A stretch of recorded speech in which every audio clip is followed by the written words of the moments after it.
Oke, assalamualaikum warahmatullahi wabarakatuh. Selamat pagi dan salam sejahtera bagi kita semua.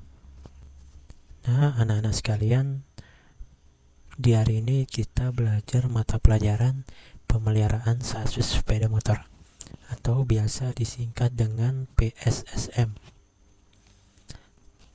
Nah, untuk mata pelajaran PSSM ini, untuk materi yang akan kita pelajari, jika sebelumnya kita belajar tentang sistem rem hidrolik, kemudian sistem rem mekanik, pada kesempatan kali ini kita akan belajar mengenai sistem rem ABS atau biasa dikenal dengan nama anti-lock braking system.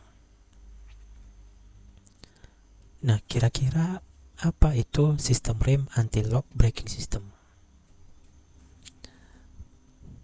Nah, dan kemudian mengapa kita perlu mempelajari tentang sistem rem ABS tersebut? Nah, untuk menjawab pertanyaan tersebut, sebelumnya kita perlu mengetahui apa fungsi dari sistem rem ABS itu sendiri. Nah, sistem rem ABS itu yaitu sebuah sistem pengereman yang dapat mencegah roda mengunci saat melakukan pengereman. Nah, jadi kata kuncinya itu di sini ya, mencegah roda mengunci.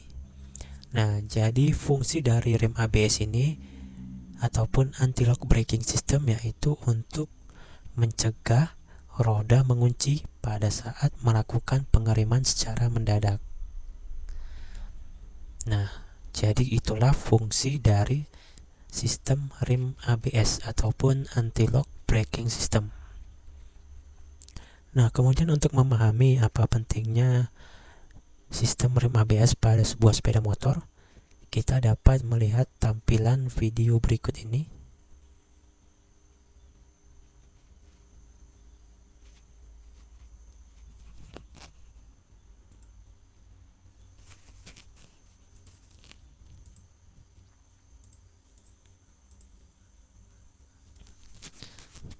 Nah, di sini ada perbedaan antara motor yang menggunakan sistem rem ABS dan yang tidak menggunakan sistem ABS.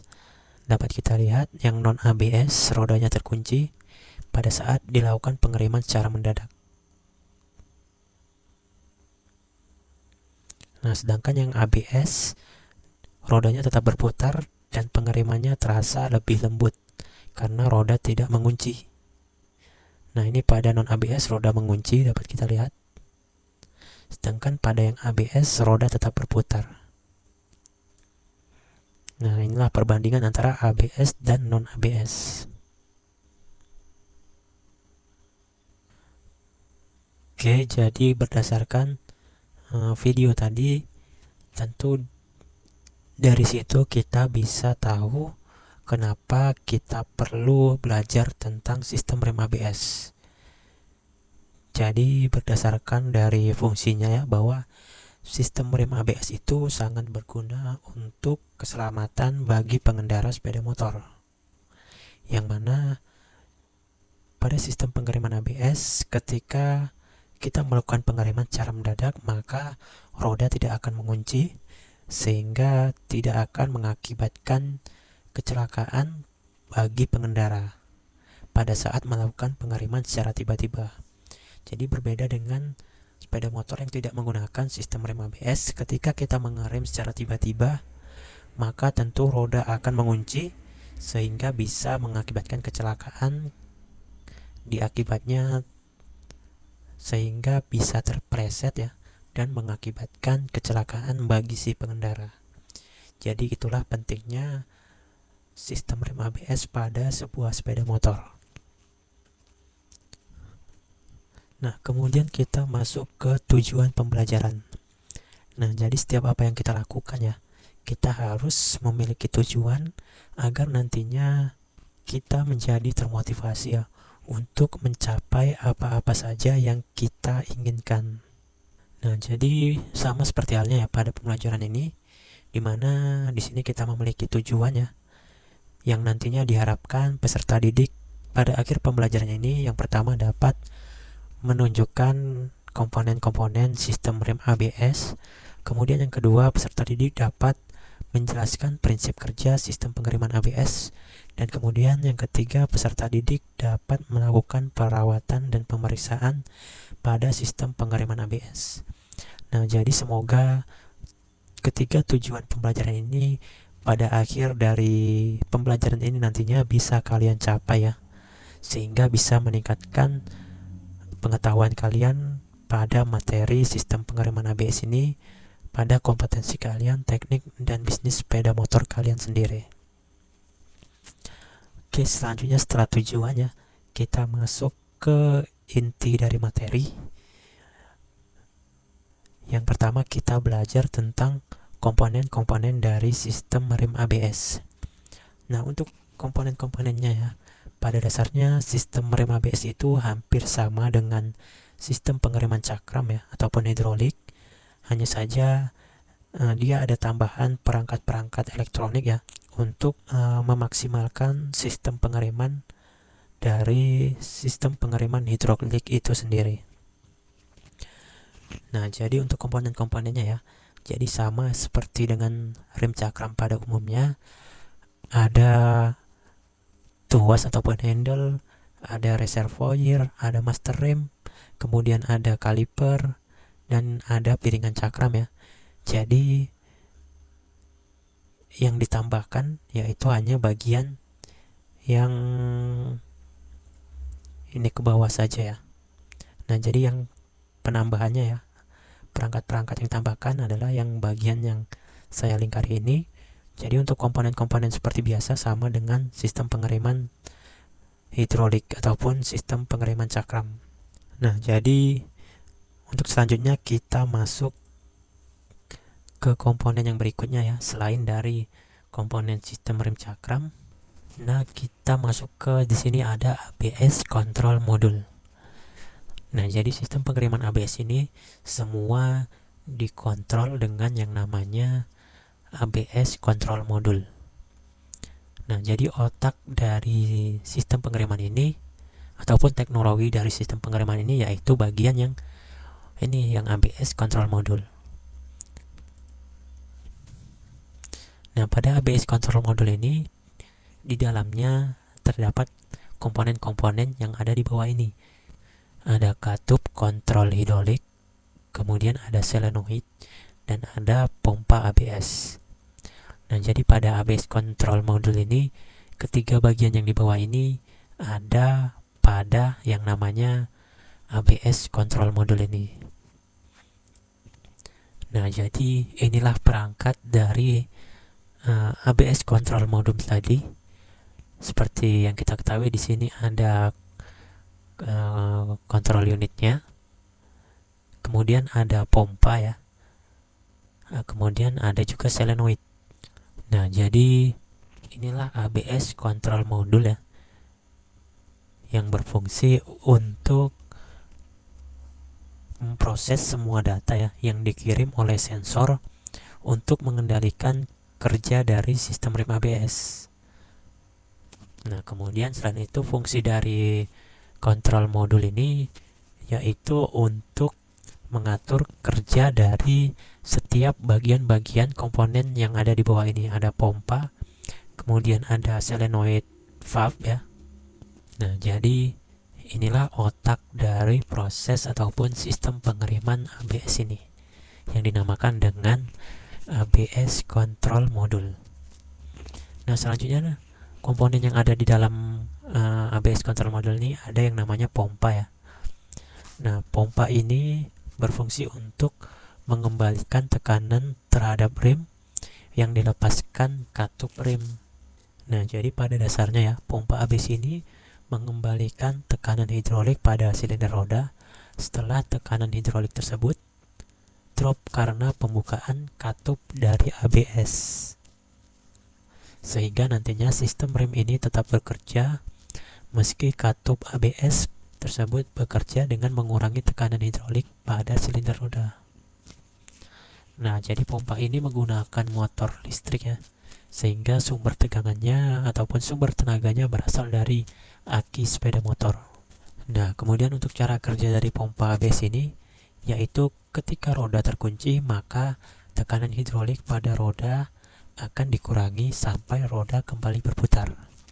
Nah, ketika roda sudah berhasil berputar ya, maka pompa ini akan mengembalikan tekanan hidrolik dengan cepat sehingga nantinya proses pengereman tersebut akan terjadi secara terus-menerus. Nah, kemudian selanjutnya ada solenoid valve ya.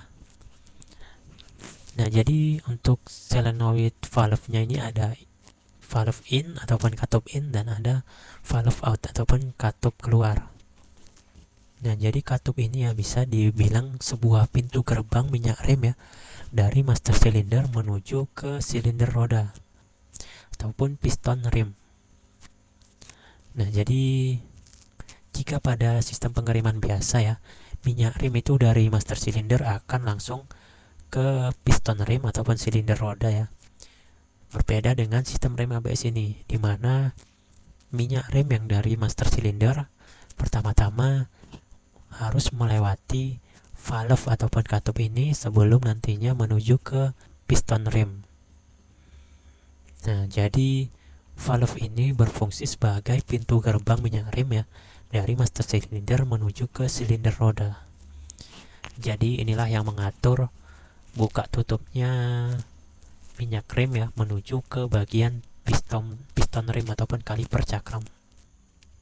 Ya, jadi pada ABS kontrol modul tadi kita sudah membahas ya semua bagian-bagian yang ada di dalamnya, yaitu ada valve ataupun katup kontrol hidrolik, kemudian ada solenoid dan ada pompa ABS.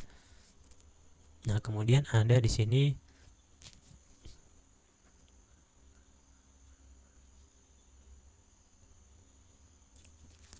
sensor ABS. Komponen yang berikutnya ya, ada yang namanya sensor ABS. Nah, sensor ABS ini ya berfungsi untuk mendeteksi kecepatan dari masing-masing roda. Nah, jadi di sini dia bisa mendeteksi ya jika roda terkunci, kemudian dia akan mengirim sinyal ya ke ECU ataupun ESU ya. Kemudian ECU itu akan mengirim sinyal ke katup ke ABS kontrol modul ini sehingga bisa mengakibatkan ataupun bisa membuat sistem pengereman ABS bekerja. Nah, jadi sensor ABS ini ya dia bisa mendeteksi seberapa kecepatan dari roda pada sistem pengereman ABS. Nah, sensor ini biasa letaknya pada bagian sekitar cakram sepeda motor ya. Ini dia yang namanya sensor ya. Nah, jadi dia fungsinya untuk mendeteksi kecepatan dari roda sepeda motor. Kemudian nantinya sensor tersebut akan mengirim sinyal ke ECU ya atau ECU, kemudian ECU akan mengirimkan sinyal ke ABS kontrol modul tadi sehingga bisa membuat sistem pengereman ABS itu bisa bekerja. Nah, jadi dia di sini ada seperti roda bergerigi ya. Nah, jadi melalui roda bergerigi inilah dia bisa mengetahui kecepatan dari roda itu ketika berputar ataupun bisa mengetahui ataupun mendeteksi ketika roda terkunci pada saat melakukan pengereman. Nah, jadi itulah tadi komponen-komponen dari sistem pengereman ABS. Nah, jadi komponen-komponennya yaitu sama seperti rem cakram, hanya saja dia ditambah dengan ABS kontrol modul dan sensor ABS. Nah, selanjutnya kita masuk ke prinsip kerja. Nah, untuk prinsip kerjanya ya di sini saya akan menayangkan sebuah video ya. Jadi pada video ini sudah ada penjelasan tentang bagaimana prinsip kerja dari sistem pengereman ABS. Jadi kalian tinggal menyaksikan dan menelaahnya saja ataupun memahami dari apa yang disampaikan pada video ini.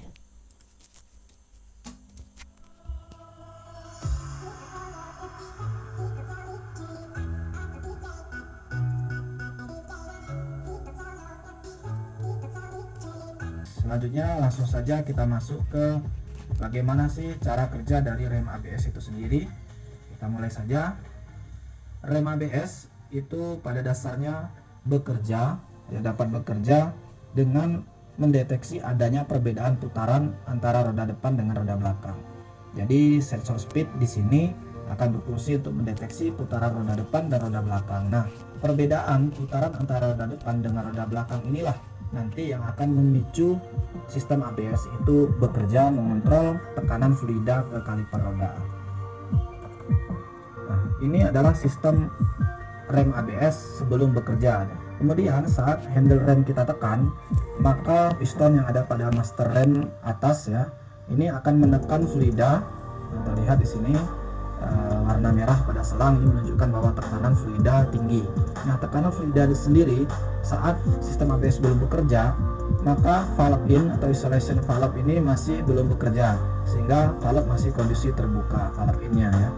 Nah, karena valve in masih kondisi terbuka, maka tekanan fluida dapat langsung diteruskan oleh modulator pada ABS, diteruskan ke selang yang menuju ke kaliper, sehingga rem dapat bekerja untuk mencengkram disk yang ada pada roda. Nah, saat kaliper rem atau kapas rem yang ada pada kaliper rem mencengkram disk pada roda, maka speed sensor akan mendeteksi perbedaan antara kecepatan roda depan dengan roda belakang. Nah, pendeteksian kecepatan ini bisa kita lihat. Jadi speed sensor ini di dalamnya terdiri dari kumparan koil. Nah, jika pulser plate itu berputar, maka kumparan koil yang ada pada speed sensor ini akan menghasilkan tegangan, akan menginduksikan tegangan. Nah, inilah yang akan dikirimkan ke control unit. Ini cara kerja dari speed sensor. Jika pulser plate berputar, maka speed sensor akan menghasilkan tegangan, di mana tegangan ini yang akan dikirimkan ke control unit untuk memberikan sinyal. Nah, jika rem depan tadi kita tekan, maka terjadi pengereman pada roda depan. Hal ini menyebabkan terjadinya perbedaan kecepatan pada roda depan dengan roda belakang. Nah, perbedaan kecepatan inilah yang dideteksi oleh speed sensor, sehingga apa yang terjadi? Maka control unit akan memerintahkan kepada solenoid in berupa mengirimkan tegangan, sehingga karena ada kumparan pada solenoid dan dikirimkan tegangan arus ya, maka akan terjadi kemagnetan di sini. Nah, terjadinya kemagnetan ini akan dapat menutup valve in. Nah, saat valve in tertutup, maka akses tekanan fluida dari master rem ke kaliper roda depan itu akan tertutup, sehingga tidak ada lagi tekanan dari master rem ke roda depan. Tetapi tekanan fluida ke kaliper ini masih tinggi. Nah, hal ini akan dapat menyebabkan roda terkunci. Nah, maka control unit akan kembali melanjutkan perintah berupa mengirimkan tegangan ke solenoid valve out.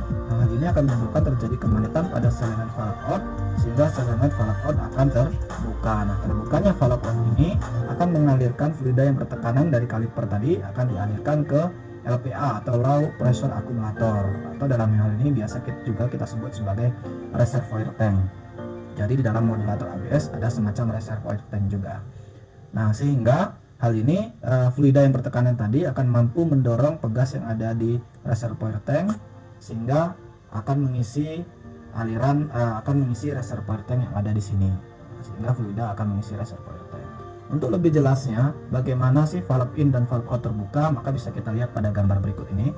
Jadi valve masuk atau valve in tadi saat belum dialirin listrik, maka kondisinya akan terbuka seperti ini. Jadi pegas akan mendorong valve in, sehingga valve in akan terbuka. Nah, saat ada tegangan, ada arus listrik yang dikirimkan ke solenoid, ke kumparan, maka kumparan ini akan menghasilkan kemagnetan. Jadi akan menjadi kemagnetan. Kumparan yang dialirin listrik, maka akan terjadi kemagnetan. Nah, kemagnetan inilah yang akan menarik valve.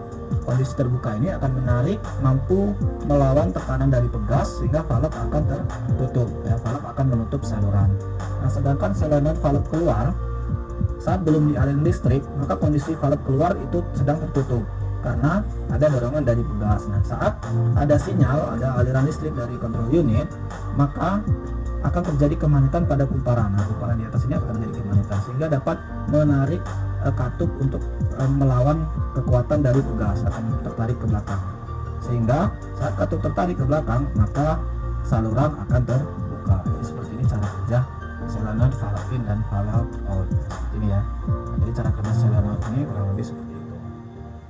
Nah, setelah fluida akan mengisi reservoir, maka kontrol unit juga akan memerintahkan kepada motor untuk berputar, sehingga motor akan berputar dan pompa akan bekerja untuk mendorong minyak yang ada pada reservoir. Minyaknya akan didorong, akan dikembalikan ke master rem bagian atas. Makanya motor yang ABS, kalau kita tekan rem secara mendadak, maka nanti akan seperti ada pergerakan pada handle rem itu. Nah, itu terjadi karena pompa bekerja mengembalikan tekanan tinggi tadi, mengembalikan fluida ke master rem. Jadi seperti bergerak-gerak sendiri gitu ya, handle rem depan. Nah, ini. Jadi terus memompa sampai dengan fluida yang ada di reservoir ini habis. Gitu. Nah, setelah tekanan dikurangi pada kaliper bawah, kaliper roda,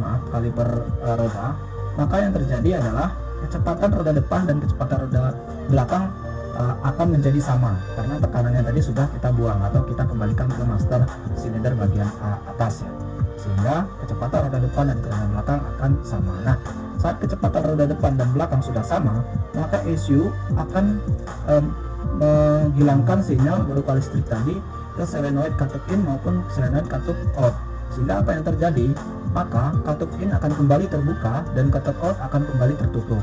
Hal ini akan menyebabkan tekanan fluida pada master handle rem atas ini kembali akan diteruskan ke kaliper, sehingga rem akan kembali bekerja untuk menekan brake disc yang ada pada roda. Jadi rem akan kembali berfungsi. Nah, hal ini terjadi secara terus-menerus dengan sangat cepat sekali. Setelah rem bekerja lagi, maka yang terjadi adalah akan terjadi perbedaan kecepatan lagi roda depan dengan roda belakang. Maka sistem ABS kembali akan bekerja. ECU akan mengirimkan sinyal kembali ke katup in dan katup keluar, kemudian juga akan mengirimkan sinyal ke motor sehingga bekerja untuk mengurangi tekanan pada rem depan kembali, sehingga nanti akan terjadi kecepatan yang sama kembali pada rem depan dan rem belakang. Hal ini terus berulang-ulang sampai dengan roda itu dapat berhenti dengan kecepatan yang sama. Roda dapat berhenti. Nah, hal ini dapat terjadi ya, bekerjanya sistem ABS tadi membuka dan menutup atau mengurangi tekanan fluida kemudian kembali lagi memberikan tekanan fluida. Ini dapat terjadi 50 kali dalam 1 detik. Jadi proses ini terjadi dengan sangat cepat sekali, sampai dengan 50 kali per detik. Ini luar biasa sekali ya. Bahkan di salah satu produk sepeda motor mengklaim bisa 90 kali proses ini terjadi dalam waktu 1 detik. Ini jadi kurang lebih seperti inilah cara kerja dari sistem ABS. Nah, untuk lebih mudah lagi kita bisa lihat bentuk modulator rem ABS seperti ini.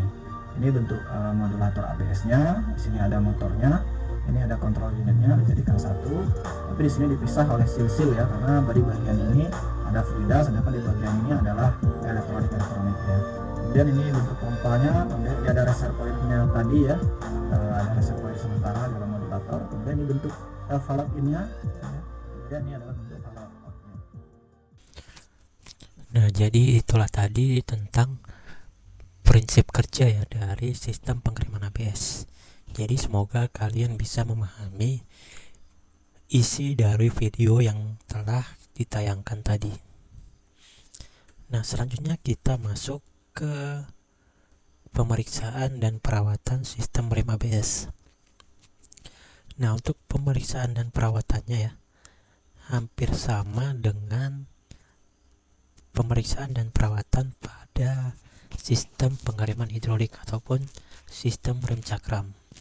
Jadi sama yang ada efektivitas rem, kemudian ada pemeriksaan ketinggian rem, kemudian penggantian minyak rem, pemeriksaan kondisi selang rem, kemudian pembersihan kotoran pada komponen rem, pemeriksaan kondisi kapas rem, dan pemeriksaan ketebalan dan keolengan piringan cakram.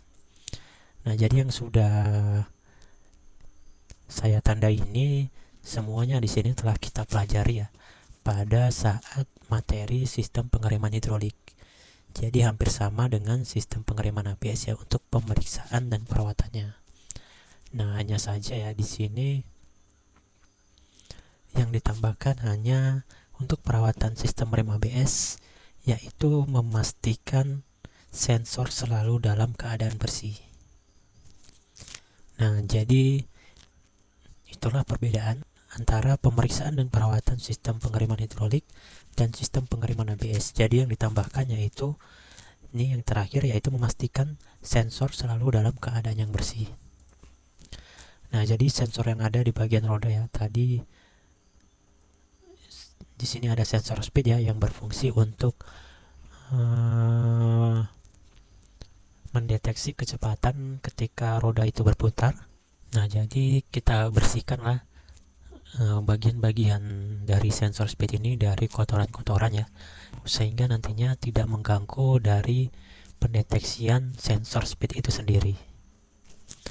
Nah, kemudian untuk tambahannya, atau mungkin bisa saja terjadi kerusakan pada ABS control module tadi ya. Jadi yang kita bisa lakukan yaitu kita bisa melakukan penggantian dari ABS control module jika mengalami masalah ya ataupun kendala, ataupun kita bisa memperbaikinya ke tempat-tempat ya yang bisa melakukan perbaikan pada ABS control module tadi. Dan jadi itulah tentang pemeriksaan dan perawatan dari sistem pengiriman ABS ini. Nah, jadi sekali lagi ya, pada dasarnya hampir sama dengan pemeriksaan dan perawatan pada sistem rem hidrolik ya. Hanya saja ada tambahan mengenai pemeriksaan dan perawatan sensor-sensor tambahan yang ada pada sistem pengiriman ABS. Nah, jadi itulah tadi ya tentang materi sistem rem ABS ataupun anti-lock braking system. Jadi pada dasarnya ya, sistem rem ABS ini adalah penyempurnaan dari sistem rem hidrolik dengan penambahan sensor-sensor ya untuk memaksimalkan proses pengiriman dari sistem rem hidrolik. Jadi tambahannya ya berupa perangkat elektronik untuk mencegah roda terkunci pada saat melakukan pengiriman. Nah, jadi untuk sistem rem ABS ini biasa ada di motor-motor besar ya. Untuk motor-motor 150 cc juga sudah ada ya, baik pada Matic ataupun pada motorsport. Tetapi memang harganya pasti lebih mahal dari yang tipe biasanya ataupun yang non ABS. Nah, jadi itulah tadi ya tentang sistem pengiriman ABS. Jadi semoga tujuan-tujuan yang ingin kita capai tadi pada saat awal pembelajaran yang telah kita paparkan ya, yang mana yang pertama diharapkan siswa mampu menunjukkan komponen-komponen sistem rem ABS, kemudian siswa dapat menjelaskan prinsip kerja sistem rem ABS, dan yang ketiga siswa dapat melakukan pemeriksaan dan perawatan sistem rem ABS. Jadi semoga semuanya sudah kalian kuasai ya pada akhir dari materi pembelajaran hari ini. Nah, jadi semoga pengetahuan kalian bisa bertambah ya tentang proses pengiriman, khususnya pada sistem rem ABS ini, dan juga bisa menambah kompetensi kalian pada kompetensi kalian teknik dan bisnis sepeda motor kalian. Nah, jadi untuk materi yang berikutnya kita akan membahas tentang pemeriksaan dan perawatan pelek sepeda motor. Jadi silahkan kalian cari-cari terlebih dahulu ataupun pelajari materi-materi yang akan kita bahas pada pertemuan berikutnya mengenai perawatan pelek sepeda motor ya, agar nantinya pada saat proses pembelajaran pada pertemuan berikutnya kalian bisa lebih memahami apa yang akan disampaikan. Oke, mungkin sekian ya untuk pembelajaran kita pada hari ini. Terima kasih sudah bergabung dengan pembelajaran hari ini. Billahi taufiq wal hidayah. Wassalamualaikum warahmatullahi wabarakatuh. Selamat pagi.